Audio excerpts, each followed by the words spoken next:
Mukunda jewellery మొట్టమొదటి factory outlet హనుమకొండలోనే అతిపెద్ద jewellery mart December 14న గొప్ప ప్రారంభం.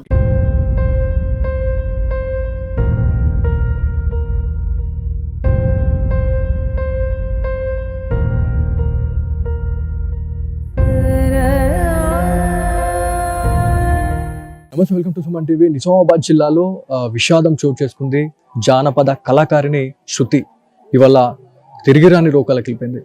సో శృతి గురించి మాట్లాడుకుంటే చాలా చిన్న వయసులో చాలా మంచి స్థానానికి తెలిపింది. కాకపోతే ఈ మధ్య కాలంలో ఇన్స్టాగ్రామ్లో లవ్ పేరుతోనే తను ఒక అబ్బాయిని అయితే ప్రేమించడం జరిగింది. తన్ని ఒక 20 రోజుల కిందనే పెళ్లి చేసుకుంది. ఇవాళ తని వల్ల లేదు. అసలు ఏం జరుగుతా ఉంది అంటే ఈ మధ్య కాలంలో సోషల్ మీడియా ప్రభావంతోనే చాలా మంది చనిపోతా ఉన్నారు. కాకపోతే శృతి గురించి మాట్లాడుకుంటే చాలా మంచి పేరుంది. సో ఆ అమ్మాయి ఇక్కడ కూడా ఆత్మహత్య చేసుకోదు అనేది చాలా వరకు కూడా బలంగా వాళ్ళు నమ్ముతా ఉన్నారు. కాకపోతే నిన్న నుంచి కూడా ఇప్పటి వరకు ప్రతిదీ కూడా ఆత్మహత్య చేసుకొని చనిపోయింది శృతి అనేది చాలా వరకు కూడా ప్రతి న్యూస్ ఛానల్లో మనకు వైరల్ అవుతుంది. కాకపోతే వీళ్ళ వర్షన్ మాత్రం వేరు. సో వాళ్ళ తల్లిదండ్రులు ఉన్నారు. సో ఒకసారి వాటితో మాట్లాడు. సార్ మీరు చెప్పండి, అంటే శృతి గురించి మాట్లాడుకుంటే చాలా ధైర్యం ఉంది తనకి, అన్నిట్లో గెలిచి వస్తా అని చెప్పేసి సవాల్ చేసే క్యాండిడేట్ ఇవాళ ఆత్మహత్య చేసుకుంది అని చెప్పేసి చాలా మంది చెప్తా ఉన్నారు. సో ఇది ఆత్మహత్యనా లేకపోతే హత్యనా? హత్య అనుకుంటా ఉన్నారు. అంటే మీకు ఎట్లా, మీరు ఎందుకు ఇది కన్ఫర్మ్ చేస్తా ఉన్నారు హత్య అని మీరు ఎట్లా అంటా ఉన్నారు? నాకు వాడి మీద అనుమానం, నాకు డౌటే. వాడి మీద అప్పుడే చెప్పిన అమ్మాయికి, అద్దు బెట వాడు మంచిగా లేడు, వాడి ముఖం చూస్తేనేటో కొట్టిందా అన్న. నాకు నచ్చింది నేను చేసుకుంటాను చెప్పి అమ్మాయి వెళ్ళింది. వాళ్ళు ఏమో మోసపించి అమ్మాయిని తీసుకొని వెళ్ళి అట్లా చేసిండ్రు. ఈ మధ్య అంటే నిన్నటి నుంచి నేను వేరే వాళ్ళతో కూడా మాట్లాడినాను. మీ ఇంట్లో ఆల్రెడీ మీ అన్ననో తమ్ముడో ఎవరో చనిపోయినారు. చనిపోయిన 3 days తర్వాతనే తను వెళ్ళిపోయింది. అంటే మీరు సపోర్ట్ చేసినారు ఆల్రెడీ శృతికి, నేను చేసా బిడ్డ అని చెప్పేసి మీరు భరోసా ఇచ్చినా కూడా తను ఎందుకు వెళ్ళిపోయి తను పెళ్లి చేసుకున్నది అనేది చాలా పెద్ద క్వశ్చన్ ఉందండి. ఒకవేళ మీ చేతుల మీదుగా ఇది అంతా చేస్తే శృతి ఎలా బతికేది అని మేమంటున్నాం. సో దీని గురించి మీరు ఏం చెప్తారు? అంటే వాడు మోసం చేసి తీసుకెళ్ళిండు కదా, మోసం తీసుకొని పోవట్ల అమ్మాయి మన మాటేం లేదు. లేకపోతే నేను చెప్పిన జనవరిలో చేసేస్తా బెట్ట పెళ్ళి అని చెప్పిన, నా మాటేం లేదు. ఇక్కడ మా తమ్ముడు చనిపోయిండే, ఆపమని చెప్పిన. వాళ్ళు పెళ్లి డేట్ తీసేసుకున్నారు ఆల్రెడీ 27 నవంబర్ 27 డేట్ తీసారు. తీస్తే నేను చెప్పిన ఆపుండ్రి అని చెప్పిన. మా కులం పెద్ద మనుషులతో కూడా మాట్లాడిపించిన, ఆపురి పెళ్లి, నేను మా తమ్ముడు చనిపోయిండు, ఆ దుకాణంలో ఉన్నాం, మేము ఎటు తిరగలేము అని చెప్తే మేము ఆపము, వస్తే రండి లేకపోతే లేదు, మేము పెళ్లి చేసేసుకుంటున్నాం అని చెప్పారు. అక్కడికి వెళ్ళినారు అంటే సిద్దిపేట గజ్వేల్ అని చెప్పేసి చెప్తా ఉన్నారు. సో అక్కడ వాళ్ళ ఇంటికి వెళ్ళిన తర్వాత చూస్తే అక్కడ ఎట్లా ఉంది సిచ్యువేషన్ అంటే ఫోటోలు వైరల్ అవుతా ఉన్నాయి. అమ్మాయి మెడ పైన మొత్తం రక్తం మరకలు కనిపిస్తా ఉన్నాయి. అంటే ఆత్మహత్య చేసుకునే క్యాండిడేట్ ని చూస్తే అట్లా అనిపించదు. సో దీని గురించి మీరు ఏం చెప్తారు? అంటే బ్లీడింగ్ అనేది ఎక్కువ కనిపిస్తుంది. అంటే కొట్టి చంపేసిరా లేకపోతే ప్రీ ప్లాన్ గా ఏమైనా చేసిరా అనేది కూడా చాలా మంది అనుకుంటా ఉన్నారు. సో దీని గురించి ఒత్తేసారు, ఏమిటితో ఒత్తేసిండో కానీ ఎటు ఒత్తేసిండు, అదైతే ఊరేసుకోలేదు. అక్కడ చూస్తే ఆ జాగాలో చూస్తే ప్లస్ పాయింట్లో చూస్తే మాత్రం అది కాదు, ఊరేసుకున్న జాగానే కాదు. నేను మొత్తం గమనించినాము, మా వాళ్ళు కూడా అక్కడ చూసిర్రు. అక్కడ ఫ్యాన్ మీద దుమ్ము ఉన్నది, దుమ్ము ఎటు చెదిరిపోలే. రాత్రి మేము చున్ని తువ్వాల చొరగొడితే ఫ్యాన్ మీద పడ్డది, దుమ్ము చెదిరిపోయింది. మరి అమ్మాయి చొరగొట్టేటప్పుడు దుమ్ము చెదిరిపోలే కదా, చెదిరిపోలేదు.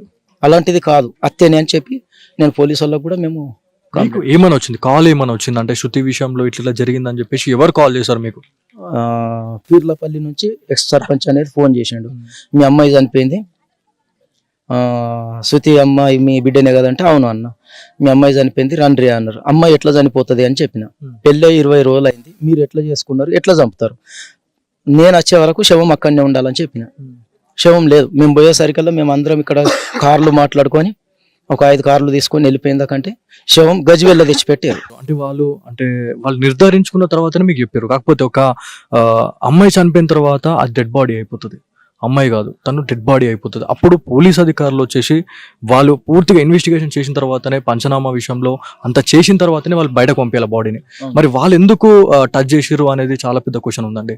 సో ముట్టుకునే అధికారం లేదు వాళ్ళకి. సో అదే క్వశ్చన్ వేసినాం సార్, కానిస్టేబుల్ కూడా ఎస్ఐ కూడా అదే క్వశ్చన్ వేసినాం. మీరు శవాన్ని ఇక్కడికి వెళ్ళి మీకు తీసుకుపోయే అధికారం ఎవరు ఇచ్చారు? మేము ఉండాలి కదా, తల్లిదండ్రిని అయితే నేను ఉండాలి కదా, నేను లేదు మీరు శవం ఇట్లా జరిపారని చెప్పిన. అంటే వాళ్ళు ఏం సమాధానం చెప్తలేరు. బాడీ పడ్డది, చనిపోయింది, తీసుకువెళ్ళినాం, వీడు ఎట్లా వస్తామా అంటారు. పోలీస్ అధికారులతో మీరు మాట్లాడిరా, మరి మీరేం చేస్తా ఉన్నారు అనే దానిపైన? అంటే ఇప్పుడు పోలీసులు చేసే పనిని వాళ్ళు చేస్తున్నారు, అంటే ఆడ ఏం జరుగుతా ఉంది ఇవన్నీ హత్యలు ఇవన్నీ చూస్తే ప్లాన్ ప్రకారం చేశారని మాకు ఫుల్ డౌట్. 100% వాళ్ళు ప్లాన్ ప్రకారమే చేశారు. నా అమ్మాయిని చంపేసారు, ఆడైనా చెప్తా, చంపేసారు, నా అమ్మాయిని చంపేసారు. నా అమ్మాయి చనిపోదు, నాకు కాన్ఫిడెంట్, అది పక్క నాకు గుర్తు, నాకు షరతు చేసి సవాల్ చేసింది. నాకు చాలా మందితో కూడా మేము మాట్లాడినప్పుడు వాళ్ళు కూడా అదే చెప్తున్నారు. అంటే ఇంత పెద్ద ఇన్సిడెంట్ జరిగినప్పుడు ఒక ప్రైవేట్ వెహికల్ తీసుకొని పోవాల్సిన అవసరం ఏముంది? అంటే ఒక అంబులెన్స్ అన్న తీసుకొని వాళ్ళు అక్కడ స్థానిక జీజేహెచ్ కావచ్చు, ప్రభుత్వ ఆసుపత్రికి వాళ్ళు తీసుకొని పోవాలి. మరి వాళ్ళు ప్రైవేట్ వెహికల్ తీసుకొని అక్కడికి వెళ్ళడం అనేది ఎంతవరకు కరెక్ట్ అనేది కూడా చాలా మంది అనుకుంటా ఉన్నారు. సో ఇదంతా 100% హత్యనే అని మీరు అనుకుంటారు? 100% హత్యనే. ఆడ ప్లాన్ ప్రకారమే చేశారు. వాళ్ళు కూడా బందోబస్తు పెట్టుకున్నారు. మేము 5 కార్లలో వస్తున్నాం అనగానే బందోబస్తు పెట్టుకున్నారు. ఎక్కడ చూసినా వాళ్ళే ఆర్మీ వాళ్ళు లాఠీలు పట్టుకుని ఉంటారు సార్. మొత్తం ఏడ చూసినా ఇంటికి పోదామంటే ఇంటికి మమ్మల్ని రానియలేరు. 4 అంటే మేము ఆ కాడికి కూడా 6-7 పోయినాం పోలీసు వాళ్ళతో. మా వాళ్ళు వెనుక కారు ఫాలో అయితే కూడా కారుని ఆపేసారు. మేము ఎక్కిన కారుని వెహికల్ని పోలీసు వాళ్ళు ఆపేసారు. మీ వాళ్ళు రావద్దాను, ఆడ ఏమన్నా రచ్చ చేసారు అనుకో మీ మీద కేసు ఫైల్ చేస్తామన్నారు. ఎట్లా చేస్తారన్న, మేము ఎందుకు చేస్తాం? ఆడ మేము ప్లస్ పాయింట్ చూసేందుకు వస్తున్నామా అంటే మమ్మల్ని రానియలేరు. ఎంతమంది అయితే పోయినామో 6 అంతమంది మేము పోయినాం. ఆడ అన్నారు కేసులు చేస్తామని చెప్పేసి ఎవరు అన్నారు మీకు? కానిస్టేబుల్, అదే ఎస్ఐ ఉన్నాడు, సిఐ ఉన్నాడు, కానిస్టేబుల్. అంటే ఆడ ఏం జరుగుతుందని చెప్పేసి చూడడానికి వచ్చిన వాళ్ళ మీద కేసులు చేస్తే మరి వాళ్ళు ఎవరైతే ఇప్పుడు అమ్మాయిని అతి దారుణంగా చంపేసినట్టే కనిపిస్తూ ఉంది. మరి వాళ్ళని ఏం చేస్తూ ఉన్నారంట? వాళ్ళపైన ఎలాంటి చర్యలు తీసుకుంటున్నారు అనేది మనం అడిగిరా? మరి అడిగినాము. వాళ్ళు ఏమంటున్నారంటే మీరు ఏ కేసు చేద్దామంటే ఆ కేసు చేస్తాం, మీరు ఏ విధంగా చెప్తే ఆ విధంగా చేస్తాం. అటెడ్ మర్డర్ కింద పక్క చంపిండు కదా, చంపినట్టే అన్ని జీవిత ఖైదీ వెళ్ళకుండా చేస్తామని అన్నారు. అందరూ అక్కడే ఉన్నారా లేకపోతే పారిపోయారా? అట్లాంటిది ఏమైనా ఉందా అండి? పోలీస్ స్టేషన్ లేచినామని చెప్పారు, మాకు చూపించలే. నేను ఆల్రెడీ అన్నా మాకు అల్లని చూపిరు, నాకు నమ్మకం లేదు వాళ్ళు అన్నో ఉన్నారు అని నేను అన్నా. మాకు అల్లని చూపిరు, లేదా ఏ కేసు వద్దు అన్న కొన్ని పెట్టరా నీ చంపేస్తా అని చెప్పిన. ఏది చెప్పలేరు వాళ్ళు, మీరు నడురా అన్నారు. ఇంత చిన్న వయసులో తను జానపద కళాకారినిగా తను ఎదిగింది. సో ఎక్కడ కూడా మీరు నో చెప్పలే, ప్రతి దాంట్లో మీరు సపోర్ట్ చేసుకుంటూ వచ్చారు. కాకపోతే ఈ పెళ్లి విషయంలో తను ఖచ్చితంగా రాంగ్ స్టెప్ వేసింది అనేది నేను అనుకుంటున్నాను. చాలా మంది అనుకుంటున్నారు, చాలా మంది వేసిందనే నేను అమ్మాయికి చెప్పిన, నాన్న నీకు మంచి సంబంధం నేను చేస్తా బేట, నాకున్న అద్దెకరం అమ్మేసి నీకు మంచి సంబంధం ఇస్తా అని చెప్పిన. ఏం లేదు నా మాట. ఈ మధ్య కాలంలో చాలా మంది తల్లిదండ్రులకు ఇప్పుడు ఇట్లాంటి మానసిక శోభ ఇట్లాంటివి పెట్టిపోతా ఉన్నారు ఇప్పుడున్న పిల్లలు. సో వాళ్ళకు మీరు ఏం చెప్పాలనుకుంటున్నారు అంకుల్? అంటే చాలా మంది మాతోటి పిల్లలు ఎవరైతే ఉన్నారో వాళ్ళకు మీరు ఏం చెప్పాలనుకుంటున్నారు? అంటే తల్లిదండ్రుల మాట వల్ల ఒక్క మనిషి కూడా వినట్లేదు. సో పెద్దల మాటలు సద్దిమూటలు అనేది ఒకటి మనం వింటుంటుండే. సో మీ మాటలు ఇవాళ వినుంటే ఇవాళ ఖచ్చితంగా అమ్మాయి శృతి ఇక్కడ ఉండేది. సో దీని గురించి మీరు ఏం చెప్తారు 2 తెలుగు రాష్ట్రాల ప్రజలకి? ఇలాంటిది ఇంకో అమ్మాయికి ఎలాంటిది అమ్మాయికి జరగకుండా చేయాలి, ఆడికి జీవిత ఖైదీ చేసేటట్టు చేయాలని చెప్తున్నా. ఎక్కడి వరకు వచ్చింది అంటే ఇప్పుడు డెడ్ బాడీ ఎక్కడి వరకు వచ్చింది? అంత్యక్రియల్లో భాగంగా ఎవరైనా వచ్చే వాళ్ళు ఉన్నారా? ఇంకేమైనా?